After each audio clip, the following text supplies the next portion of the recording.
Hi friends, അസ്സാം വലൈക്കും. Welcome back to our channel. അപ്പോൾ ഇന്ന് നമ്മൾ വീട്ടിൽ കുറച്ച് ചിക്കനും അതുപോലെ തന്നെ പൊറോട്ടയൊക്കെ ചുട്ടെടുത്തിട്ടുണ്ട്. അപ്പോൾ നിങ്ങൾക്കും കൂടെ ഒന്ന് ഷെയർ ആക്കാമെന്ന് വിചാരിച്ചു.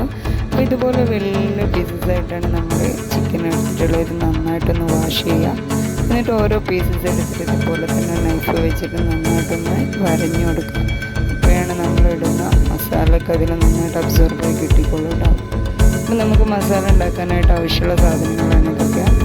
നമ്മളിവിടെ കുറച്ച് ഇഞ്ചി എടുത്തിട്ടുണ്ട്, പിന്നെ കുറച്ച് ചെറിയുള്ളി, പിന്നെ കുറച്ച് വെളുത്തുള്ളി, അതുപോലെ കുറച്ച് പച്ചമുളക്, മല്ലിയില, കുറച്ച് കറിവേപ്പില, പിന്നെ കുറച്ച് പുതിന ഇലയും കൂടെ.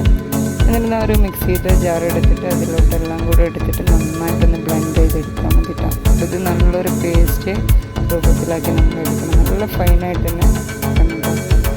എന്നിട്ട് ഇതാണ് നമ്മുടെ അതിലോട്ട് ചിക്കനിലോട്ട് കൊടുക്കുന്ന മസാല ഇതാണ്. അപ്പോൾ നല്ല പേസ്റ്റ് ആക്കിയിട്ട് നമ്മൾ മിക്സ് ചെയ്തെടുക്കാം.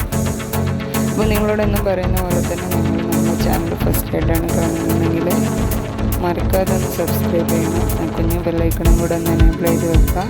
അതുപോലെ തന്നെ ലൈക്ക് ചെയ്യണം, ഷെയർ ചെയ്യുക, കമൻറ്റ് ചെയ്യുക, എല്ലാം ചെയ്യുക. പിന്നെ ഫ്രണ്ട്സിനും ഫാമിലിക്കൊക്കെ ഒന്ന് ഷെയർ ചെയ്ത് കൊടുക്കുക. അപ്പോൾ നിങ്ങൾക്ക് വീഡിയോ ഇഷ്ടമാകുന്നില്ലെന്നുണ്ടെങ്കിൽ തീർച്ചയായിട്ടും ഡിസ്ലൈക്ക് ചെയ്യുക. അപ്പോൾ ഇത്രയേ ഉള്ളൂ. പിന്നെ നമുക്കിത് നന്നായിട്ടൊന്ന് ബ്ലെൻഡ് ചെയ്തെടുക്കാം കേട്ടോ. അപ്പോൾ ബ്ലെൻഡ് ചെയ്യുന്നതിന് മുമ്പായിട്ട് നമുക്ക് ഇത്തിരി ലെമൺ ജ്യൂസും കൂടെ ഒക്കെ ഒഴിച്ച് കൊടുക്കുന്നുണ്ട് കേട്ടോ. അപ്പോൾ അതും കൂടെ കൂട്ടിയിട്ടാണ് നമുക്ക് ഇത് പേസ്റ്റാക്കി എടുക്കേണ്ടത്. അപ്പോൾ ഇത് നമ്മുടെ വീട്ടിൽ അനിയനാണ് ഉണ്ടാക്കിയിട്ടുള്ളത്. ടേസ്റ്റായിരുന്നു, അടിപൊളി ടേസ്റ്റായിരുന്നു. അപ്പോൾ നിങ്ങൾ ഇതുപോലൊക്കെ ഒന്ന് ട്രൈ ആക്കി നോക്കുക, ഇതിൻ്റെ ഫീഡ്ബാക്സൊക്കെ അറിയിക്കുക. പിന്നെ നമുക്കതിലോട്ട് ശേഷം ഇട്ടെടുക്കട്ടെ. അത് നമ്മുടെ ടേസ്റ്റിനനുസരിച്ച് ഉപ്പ് എത്രയാണെന്ന് ഇട്ടെടുക്കാം. ചിലർക്ക് കുറവും കൂടുതലൊക്കെ ഉണ്ടാവും, അപ്പോൾ അതിനനുസരിച്ച് ഇട്ടെടുക്കാം.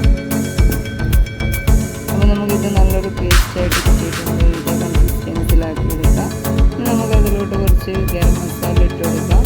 പിന്നെ കുറച്ച് കുരുമുളകും കൂടി ആഡ് ചെയ്ത് കൊടുക്കുന്നുണ്ട്. അപ്പോൾ അതുകൂടി ഇതിലോട്ട് ഇട്ട് കൊടുക്കാം.